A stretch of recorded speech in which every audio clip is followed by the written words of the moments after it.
Welcome back to my YouTube channel learn science. तो बच्चों, कैसे आप लोग? उम्मीद करते हैं कि आप लोग बहुत अच्छे होंगे और स्टडीज कर रहे होंगे। लर्न साइंस आप लोगों की हेल्प कर ही रहा होगा। तो बच्चों, आज हमारी मुलाकात हो रही है आफ्टर अ लॉन्ग डिस्टेंस। तो चलिए बच्चों, जिंदगी में डिस्टेंस आते ही रहते हैं, लेकिन सच्चा वही होता है, आपका असली दोस्त वही होता है जो दोबारा आपके पास आए। चाहे जिंदगी में कितनी दूरी आ जाए, लेकिन पलटकर वही आता है जो आपका सच में भला चाहता हो।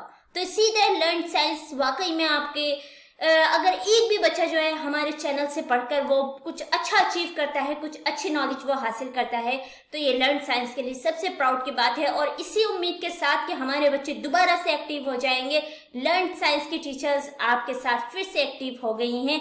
तो बच्चों, मैं आपसे सिर्फ यही कहना चाह रही थी। और हाँ, काफी सारे बच्चों को काफी डाउट्स हो रहे थे, पूछ रहे थे बच्चे कि मैम आप किसी दूसरे साइट पर हैं, कहीं और पर हैं, तो आप हमें वहां बता दीजिए, हम वहां चले जाएंगे। तो बच्चों, चलिए सारे गिले शिकवे और माजरत करने से पहले मैं आपको सबसे फर्स्ट ऑफ ऑल ये आपको इन्फॉर्मेशन दे दूं कि लर्न साइंस जो है बच्चों, सोशल साइंस की मैम का और साइंस की मैम का ये ऑफिशियल चैनल है, ये हमारा ऑफिशियल प्लेटफॉर्म है। हम आपको यहीं पर नजर आएंगे, हम आपको यहीं पर पढ़ाई करवाते रहेंगे और यहीं से आपका सिलेबस कंप्लीट होता रहेगा। और आप इसी तरह जुड़ते रहिए और अपने आसपास वालों को जुड़ाते रहिए। तो चलिए बच्चों, जिंदगी में दूरियां आती रहती हैं, लेकिन असल मेहनती वो है जो इन दूरियों को और इन तमाम अड़चनों को साइड करते हुए, इनको बर्दाश्त करते हुए, इन सारी चीजों के होने के बावजूद भी अपनी राह पर चलता रहे। चाहे वो धीमे धीमे चले, लेकिन कंटिन्यूअसली चलता रहे, तो वही इंसान कामयाब होता है। तो चलिए बच्चों, इसी के साथ आप लोगों को याद होगा कि लास्ट जो हम लोग पढ़ रहे थे वो हम पढ़ रहे थे चैप्टर नंबर 2 पॉलिटी का, कॉन्स्टिट्यूशनल डिजाइन। उसमें हम लोगों ने चैप्टर का एक्सप्लेनेशन तो कंप्लीट कर लिया था, लेकिन रह गया था क्या? Question answer and exercise solution, जो कि लर्न साइंस आपको जरूर से करवाता है। चाहे बच्चों कुछ भी हो, लेकिन लर्न साइंस ने किसी भी चैप्टर का question answer and exercise solution specially polity में और साइंस में भी नहीं छोड़ा है। Polity I mean social science और साइंस में भी नहीं छोड़ा है। हम आपको जरूर से एनसीईआरटी सॉल्यूशन जरूर करवाते हैं, क्योंकि इट इज वेरी नेसेसरी। अगर आप एग्जाम्स में देखेंगे तो डायरेक्ट क्वेश्चंस यहाँ से उठा लिए जाते हैं। न सिर्फ अभी जो आपके क्लास के एग्जाम होंगे वहां तो आएंगे ही, इन्हीं से क्वेश्चन आएंगे, लेकिन अगर आप कॉम्पिटिटिव एग्जाम के पेपर्स देखें तो वहां पे भी डायरेक्ट यहाँ से क्वेश्चन होते हैं। तो इस चीज ने मुझे बहुत अमेज किया और उसके बाद से हमने ये फैसला कर लिया कि चाहे कुछ भी हो, हम बच्चों को क्वेश्चन आंसर एक्सरसाइज सॉल्यूशन जरूर करवाएंगे। तो चलिए बच्चों, हम आ गए, हमारे पास है नंबर 1 क्वेश्चन एक्सरसाइज हम लोग कर रहे हैं। लेकिन हाँ, इसमें एक न्यू चीज मैंने, क्योंकि हम नई जोश और नए जज्बे के साथ और नई उम्मीद के साथ स्टार्ट कर रहे हैं, तो इसमें एक नई चीज और नई आपकी मेंटली एक्सरसाइज मैंने इसमें ऐड की है।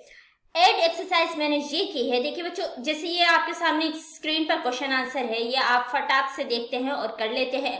इवन कि मुझे लगता है कि कुछ बच्चे तो मैम की बात को भी नहीं सुनते, इवन क्वेश्चन को भी नहीं समझते, डायरेक्ट उतार लेते हैं। तो देखिए, इसी चीज को मैंने थोड़ा सा कम कर लिया। अब मैंने कम ये किया है और ऐड ये किया है कि कुछ एक्सरसाइजेस मैंने पहले भी ऐसा किया है, बट अब मैं ऑफिशियली ये करने जा रही हूँ कि कुछ एक्सरसाइज मैं बीच से छोड़ दूंगी। वो छोड़ दूंगी इसलिए ताकि आप खुद से करें। अब आप जब सारा कर लेंगे तो आप देखेंगे, अरे मैम ने तो ये कराया नहीं है। अब फिर आप पे एक प्रेशर बिल्डअप होगा कि करना तो पड़ेगा ही, क्योंकि बीच से छोड़ दिया है, कई एग्जाम में क्वेश्चन पूछ लिया तो आप ना चाहते हुए भी अपने एनसीईआरटी के पेजेस को पलटेंगे। आप अपने फिंगर्स से उन लाइंस पे लाइंस के नीचे अपने फिंगर्स को चलाएंगे और फिर ढूंढेंगे, तो अनजाने में ही सही, ना चाहते हुए ही सही, लेकिन आपका रिवीजन हो जाएगा, जो कि आपके लिए बहुत बेनिफिशियल है। आप लोग अभी अंदाजा नहीं हो रहा है, लेकिन जब आप बड़े होंगे तो आप जो है भर भर के मैम को थैंक्स कहेंगे कि मैम हमें कितना चिल्ला चिल्ला के समझाती थी और अच्छा हुआ कि हमने मैम की बात मान ली। उम्मीद करते हैं कि आप हमारी बात समझेंगे, मानेंगे और जो हम कह रहे हैं उसको जरूर फॉलो करेंगे।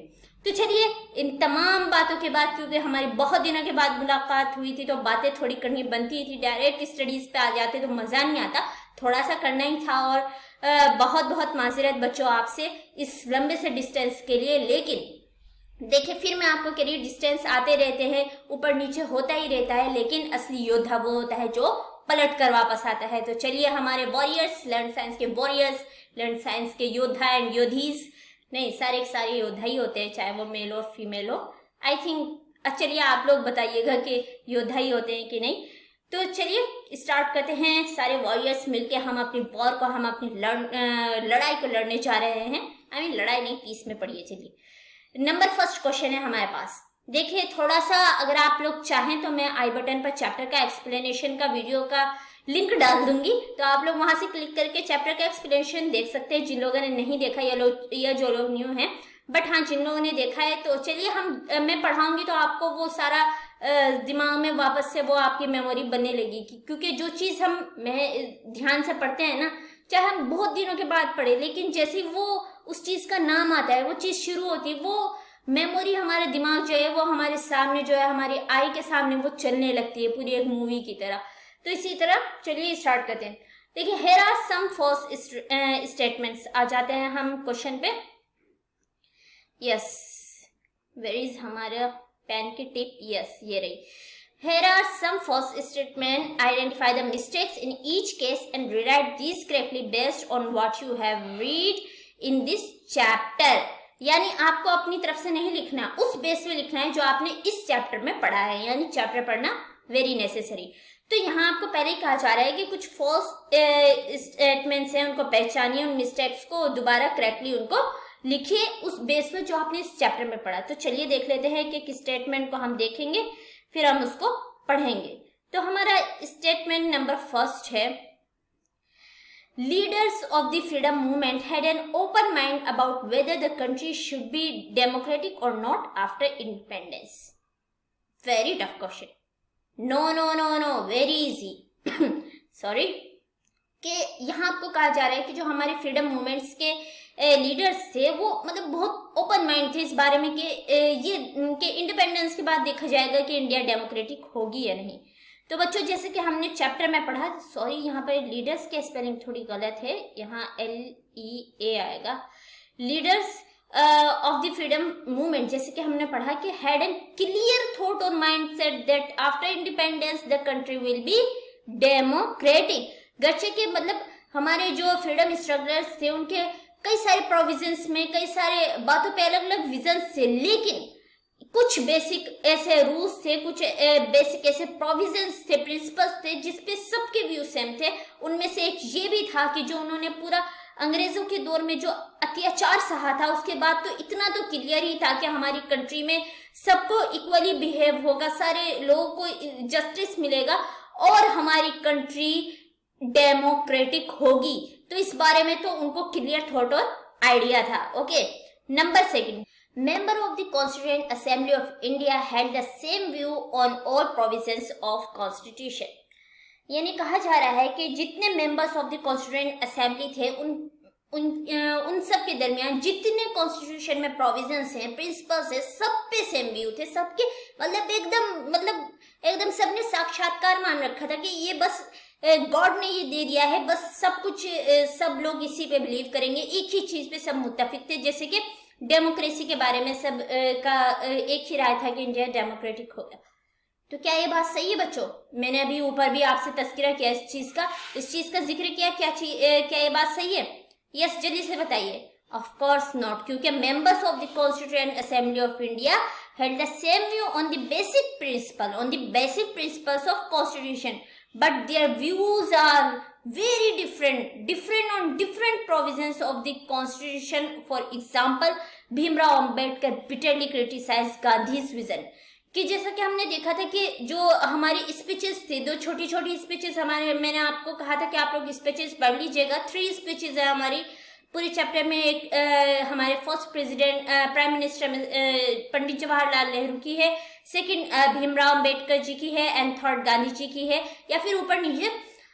तो उसमें आप लोगों ने देखा होगा कि किस तरह भीमराव अंबेडकर ने गांधी जी की जो इनइक्वालिटीज जो हमारे इंडिया में बहुत ज्यादा अनटचेबिलिटी वगैरह चली हुई थी, वो खुद उन्होंने ये सारी चीजें देखी थी भीमराव अंबेडकर साहब ने। तो जो इनको रिमूव करने की जो आइडिया थे ना, वो गांधी जी के जो आइडियाज थे और जो भीमराव अंबेडकर साहब के आइडियाज थे वो बिल्कुल डिफरेंट थे। उन्होंने गांधी जी के आइडियाज को बहुत बिटरली क्रिटिसाइज किया था। तो इसीलिए ये कहना कि सबके सेम थे, नहीं, सबके अलग अलग थे। इसी वजह से हमारे कॉन्स्टिट्यूशन को बनने में तकरीबन 2 साल के करीब हमें टाइम लगा। बहुत ज्यादा इस पर बहस हुई, हम लोगों ने चैप्टर में पढ़ा कि कितने इसके बल्कि वॉल्यूम्स बने, बार बार प्रोविजंस बने, बार बार उनको रिजेक्ट किया गया, बहुत सारी चीजें हुई, तब जाकर हमारे सामने ये कॉन्स्टिट्यूशन मौजूद है। तो इसीलिए ये चीज कहना कि सबके सेम व्यू थे, ये गलत है। ओके, नंबर थर्ड है a country that has a constitution must be a democracy. तो देखिए बच्चों, ये एक ऐसी लाइन है जो तकरीबन हम जब से पॉलिटी पढ़ रहे हैं बार बार चली आती है कि एक कंट्री जो इसमें कॉन्स्टिट्यूशन है तो जरूरी है, तो लाजमी है कि वो डेमोक्रेसी ही होगी। तो देखिए ये तो मतलब अभी मैं दोबारा समझाने बैठूंगी तो फिर ये तो गलत ही हो जाएगा। ये आपको मैंने कई बार बताया है कि जरूरी नहीं कि हर वो कंट्री जिसके अंदर कॉन्स्टिट्यूशन हो वो डेमोक्रेसी है, बल्कि ये जरूर है कि हर वो कंट्री जो डेमोक्रेटिक है उसके पास एक कॉन्स्टिट्यूशन जरूर होगा। तो ये हम लोगों ने क्लास 8 में भी पढ़ा था। क्लास 8 में हम लोगों ने किस तरह पढ़ा था? हम लोगों ने पढ़ा था इसको वॉलीबॉल और बास्केटबॉल के एग्जाम्पल से, नहीं सॉरी, हम लोगों ने इसको पढ़ा था बास्केटबॉल और फुटबॉल के एग्जाम्पल से, कि दोनों में ही बॉल लेके दोनों में ही प्लेयर्स खेलते हैं, दोनों में ही गोल होते हैं, लेकिन दोनों को अलग क्या करता है? उनके नियम, उनके कायदे, उनके कानून। तो इसी तरह एक कंट्री डेमोक्रेटिक है या नहीं, उसके कॉन्स्टिट्यूशन में जो कायदे कानून है, जो उसके कॉन्स्टिट्यूशन में किस तरह के कायदे हैं, किस तरह के प्रिंसिपल हैं, किस तरह के कानून हैं, वो इस चीज को डिसाइड करते हैं कि ये कंट्री डेमोक्रेटिक है या नहीं है। Okay, it is not necessary that a country have a constitution must be a democratic, but it is obvious that a country which is democratic must have a constitution. Okay, number 4 की तरफ हम बढ़ते हैं। Constitution cannot be amended because it is the supreme law of a country. कि constitution को amend नहीं किया जा सकता, उसको चेंज नहीं किया जा सकता, क्योंकि ये हमारी कंट्री का क्या है? सुप्रीम लॉ है। देखिए ये चीज हम लोगों ने चैप्टर में पढ़ी थी कि हमारा जो कॉन्स्टिट्यूशन है, constitution can be amended quite regularly to keep it updated.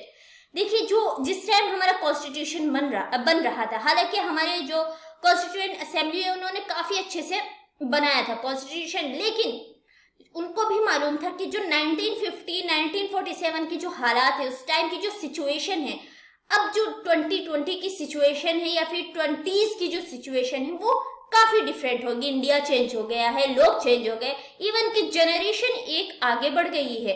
तो इसी तरह तो सारी चीज बदलेंगी। तो अगर हम कानून को एकदम एक स्टिक सा कुछ एकदम बना दे कि इसको बदला नहीं जा सकता, तो क्या करेंगे? लोग धीमे धीमे उसको छोड़ देंगे, क्योंकि लोग कहेंगे अब तो ये मैच ही नहीं करता, हमारी जो सिचुएशन है, हमारे जो हालात है उनसे मैच ही नहीं करता। तो इसीलिए कॉन्स्टिट्यूशन को जिंदा रखने के लिए, उसकी रूह को बाकी रखने के लिए कॉन्स्टिट्यूशन में इस चीज की गुंजाइश है कि उसको अपडेटेड किया जा सके regularly. Those who crafted the Indian Constitution felt that it has to be accordance with people's aspiration and changes in society. तो कॉन्स्टिट्यूशन इसलिए बनाया गया था ताकि जो है लोगों की उम्मीदें पूरी हो सके। ऐसा कानून बनाया गया था जिसमें लोगों के हित के लिए काम किया जा सके, लोगों के फायदे के लिए काम किया जा सके, और जो सोसाइटी में अच्छे चेंजेस लेकर आए, ना कि इसलिए कि जबरदस्ती लोगों को कानूनों में बांधने के लिए, लोगों के ऊपर थोपने के लिए इसलिए नहीं बनाया गया था कॉन्स्टिट्यूशन। तो सो दैट्स वाई कि कॉन्स्टिट्यूशन टाइम टू टाइम वो उसको अपडेटेड होने के लिए हम कॉन्स्टिट्यूशन को अमेंड कर सकते हैं, उसका एक पूरा प्रोसेस है। ओके, तो चलिए हम आगे बढ़ते हैं। ये एक्सरसाइज हुई कंप्लीट। नंबर 2 क्वेश्चन है आपके पास, नंबर 2 हमारा क्वेश्चन है, which of this was the most salient underlying conflict in the making of a democratic constitution in south Africa. कि जो इनमें से नीचे 4 ऑप्शंस दिए गए हैं, इनमें से कौन सबसे मतलब सबसे आप कह सकते हैं सबसे ठोस वजह है कि जो साउथ अफ्रीका है उसमें एक डेमोक्रेटिक कॉन्स्टिट्यूशन बने। हम लोगों ने साउथ अफ्रीका को पढ़ा था ब्लैक माइनॉरिटी, वो सॉरी वाइट माइनॉरिटी और ब्लैक मेजोरिटी के कॉन्फ्लिक्ट को हम लोगों ने पढ़ा था। उसमें हम लोगों ने नेल्सन मंडेला को पढ़ा था कि किस तरह उन्होंने जो है उनके स्पीचेस को पढ़ा, किस तरह उन्होंने वहाँ पे एक डेमोक्रेटिक कॉन्स्टिट्यूशन लेकर आए वो, और एक न्यूली बोर्न डेमोक्रेटिक कंट्री बनाया। तो यहाँ पे हमारे पास 4 ऑप्शन है। नंबर ए ऑप्शन है जो साउथ अफ्रीका में जो कॉन्फ्लिक्ट था वो किसके बीच था, मेन हमें ये देखना है। Between South Africa and its neighbour, South Africa उसके नेबर्स के साथ था? Of course not, South Africa उसके नेबर्स के साथ नहीं था। Between man and women, no, man and women के साथ भी नहीं था। Number 6, between the white majority and the black minority, between the white majority and the black minority, of course not. White majority, white तो white वहां पर minority में आए थे, क्योंकि साउथ अफ्रीका में क्या है, ज्यादातर ब्लैक्स हैं, तो ब्लैक्स वहां की मेजोरिटी है। वाइट बाहर से आए थे जिन्होंने वहां जाकर सारी चीजों पे कब्जा कर लिया, वहां की हुकूमत पे कब्जा कर लिया और उनको जो है क्या कर दिया, उनको अपना गुलाम बना लिया। तो ऑफ कोर्स नॉट वाइट, ये इसलिए गलत हो रहा है। नंबर डी, हमारे पास नंबर डी जो है between the coloured minority and the black majority. तो देखिए बच्चों, इसमें से वैसे तो हमें चारों में से कोई भी ऑप्शन सही नहीं लग रहा कि coloured minority and black majority. तो इसमें थोड़ा ना ऑप्शंस देने में आई थिंक ये नंबर सी वाला ऑप्शन जो है ना, वो यहाँ पे माइनॉरिटी होना चाहिए इस जगह पे, और यहाँ पे मेजोरिटी होनी चाहिए इस जगह पे, मेजोरिटी। तो बहुत सारी मैंने देखा, सर्च किया, तो इस वाले ऑप्शंस को सही कर रखा है कि कलर्ड माइनॉरिटी के बीच और ब्लैक मेजोरिटी के बीच। तो देखिए, कलर्ड माइनॉरिटी अगर हम कहें तो वाइट्स को कलर्ड नहीं कहा जाता। कलर्ड उन लोगों को कहा जाता है जो या तो ब्लैक हो या फिर जो हम इंडियंस हैं जो थोड़े से ब्राउनिश शेड में हैं, जो थोड़े से रेडिश शेड में होते हैं, तो उनको कलर्ड कहा जाता है। तो बेसिकली हम डी को ही सही कर देते हैं, क्योंकि कुल इन तीनों से तो यही ठीक लग रहा है, coloured minority and black majority के बीच में ये झगड़ा था। ओके, तो चलिए इसको ही ठीक कर लेते हैं, लेकिन यहाँ पे थोड़ा सा ऑप्शंस का हमें फर्क दिख रहा है कि ऑप्शन थोड़े सही नहीं है। ओके, नंबर 3 की तरफ हम आ जाते हैं। नंबर 3 है which of this is a provision that a democratic constitution does not have. कि नीचे में जो चारों प्रोविजंस हैं उनमें से कौन एक डेमोक्रेटिक कॉन्स्टिट्यूशन में नहीं होता है, मतलब डेमोक्रेटिक कॉन्स्टिट्यूशन का हिस्सा नहीं है। नंबर 1 है power of the head of the state. Of course ये तो कॉन्स्टिट्यूशन में होगा, कॉन्स्टिट्यूशन इस चीज को डिसाइड करेगा कि जो किसी भी स्टेट का हेड है या फिर पूरी कंट्री इंडिया का जो हेड है उसकी कितनी पावर्स होंगी, तो ये ऑप्शन नहीं है। Name of the head of the state, of course यही है इसका सही आंसर। क्यों बच्चों?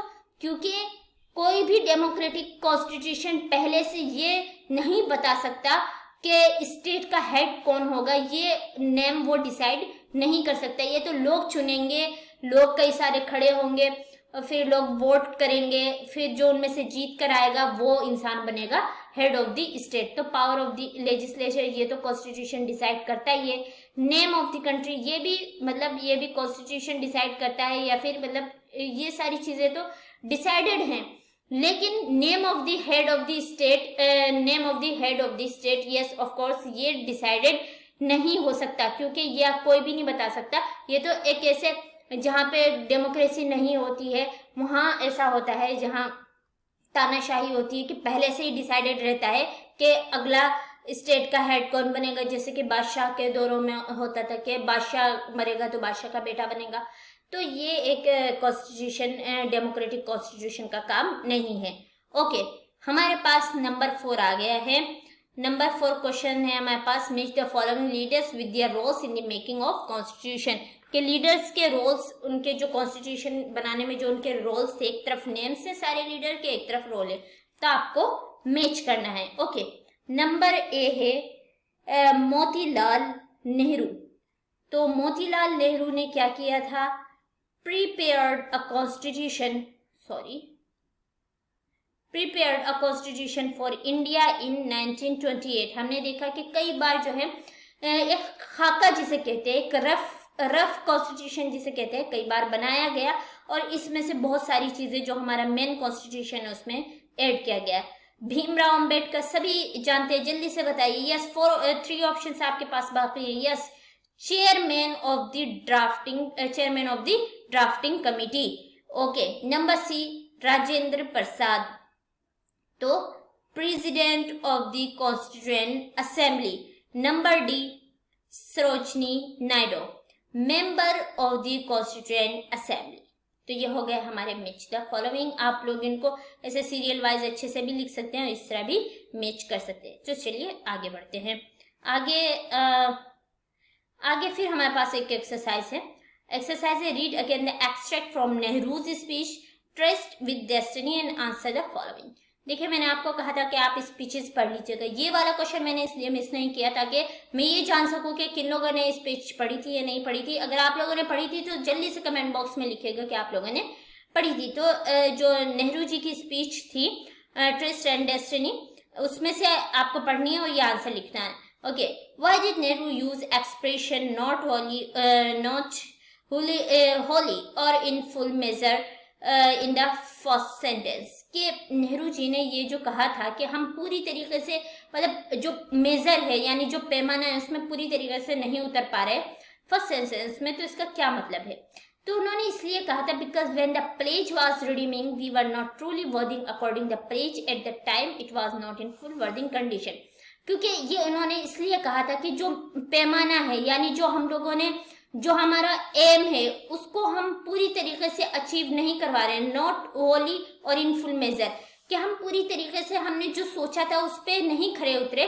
तो ये उन्होंने इसलिए ही कहा था क्योंकि जब प्लेज ली जा रही थी उस वक्त जो प्लेज के जो अकॉर्डिंग जो चीजें थी, जो सारी हम लोगों ने कही थी, क्योंकि इस टाइम इंडिया का बंटवारा भी हो गया था जिसकी वजह से बहुत ज्यादा लोगों को, दसियों लाख लोगों को जो है अपनी जानें देनी पड़ी थी, बहुत दंगा और फसाद मचा था।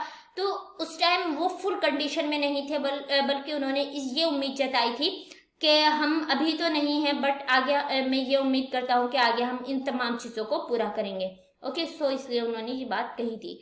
अब हम आ जाते हैं नंबर बी पर, कि what pledge did he want the makers of Indian constitution to take, कि वो कौन सी प्लेज थी जो वो चाहते थे कि कॉन्स्टिट्यूशन ऑफ इंडिया के जो मेकर्स हैं वो लें।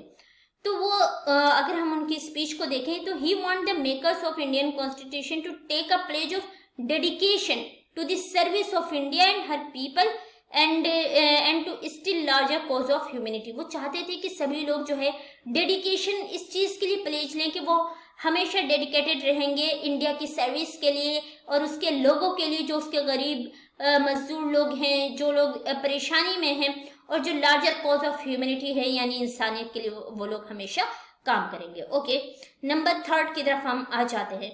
The ambition of the greatest man of our generation has been to wipe every tear from every eye, कि जो हमारे जनरेशन का जो ग्रेटेस्ट मैन है, जिन्होंने ये मतलब ये जिनका इरादा है कि हर आंख से हर आंसू को पोंछा जाएगा, तो who was he referring to, तो ये किसकी तरफ ये बात कह रहे हैं। तो the ambition of greatest man of our generation has been to wipe every tear from every eye. This was referring to father of the nation Mahatma Gandhi. तो ये चीज वो महात्मा गांधी की तरफ रेफर कर रहे हैं।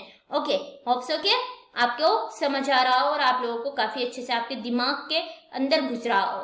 तो चलिए नंबर 6 पे आ जाते हैं। Here are some of the guiding values of constitution and their meaning. Rewrite them by matching them correctly. देखिए, हम लोगों ने कॉन्स्टिट्यूशन का प्रियम्बल को पढ़ा था, उसमें हम लोगों ने एक एक वर्ड, जितने वर्ड यहाँ आपको देख रहे हैं, sovereign, Republic, fraternity and secular, सारे वर्ड्स को हम लोगों ने पढ़ा था, इनके मीनिंग्स को पढ़ा था। तो आपको यहाँ कहा जा रहा है कि आप इनको पढ़िए और इनके मीनिंग के साथ इनको मैच कीजिए और उनको मतलब मैच करके फिर से यहाँ लिखिए। आप लोग अच्छे से अपनी कॉपी में लिख सकते हैं।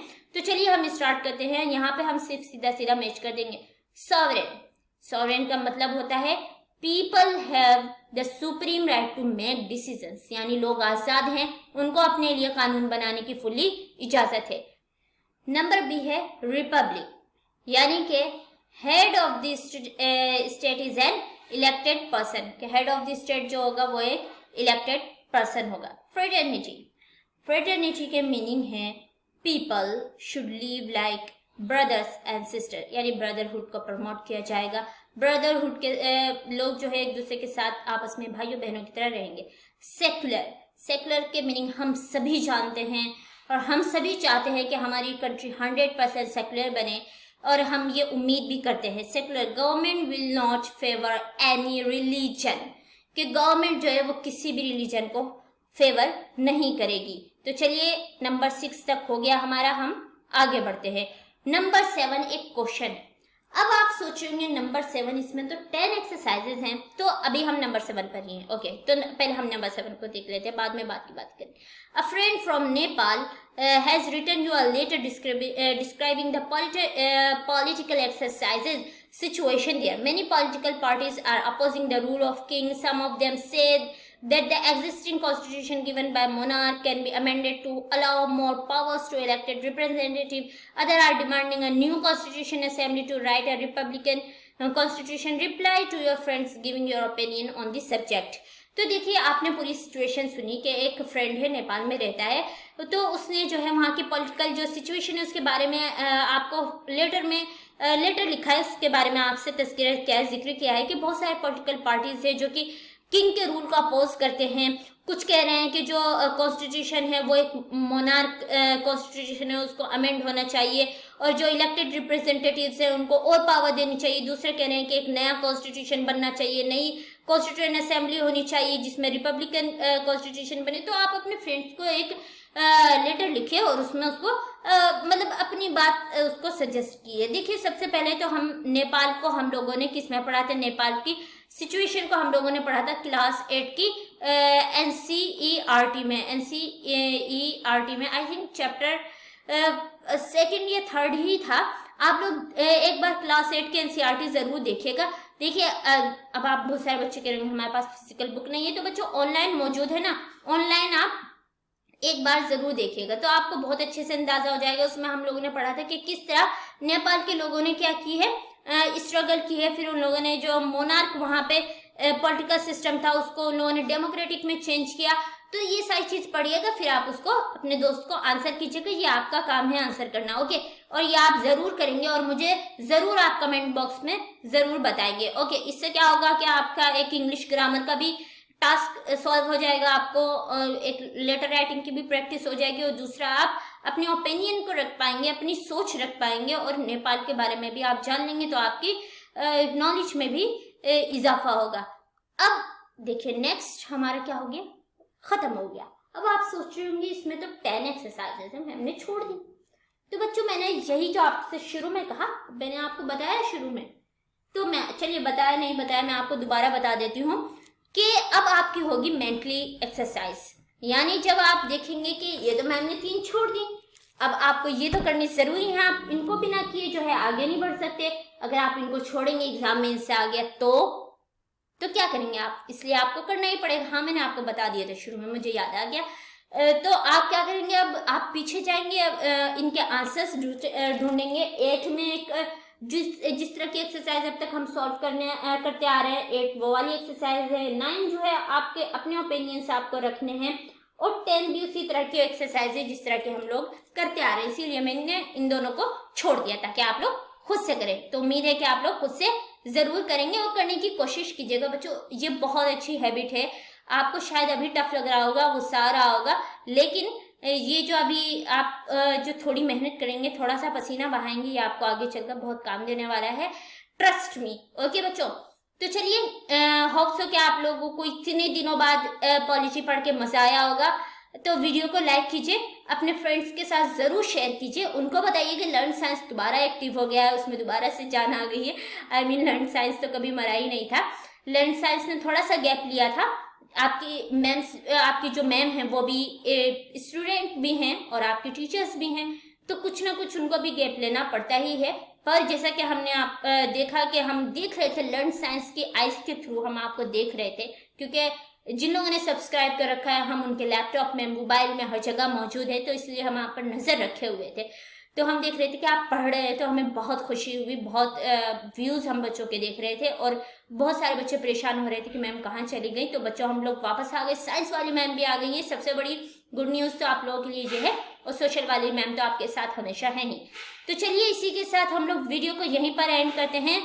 होप सो कि आपको पसंद आई होगी। वंस अगेन लाइक कीजिएगा, अपने फ्रेंड्स के साथ जरूर शेयर कीजिएगा। चैनल पर न्यू है तो चैनल को जरूर सब्सक्राइब कीजिए।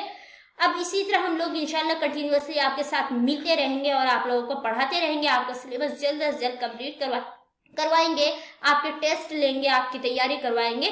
आपको वन शॉट भी लास्ट में हम लोग क्लास 8 की तरह जरूर पढ़ाएंगे। तो चलिए इसी के साथ मिलते हैं अगली वीडियो में। तब तक के लिए गुड बाय और पढ़िए, बहुत से ख्याल रखिए। वीडियो को लाइक कीजिए और दूसरों से भी करवाइए और चैनल को भी जरूर सब्सक्राइब कीजिए। गुड बाय बच्चों।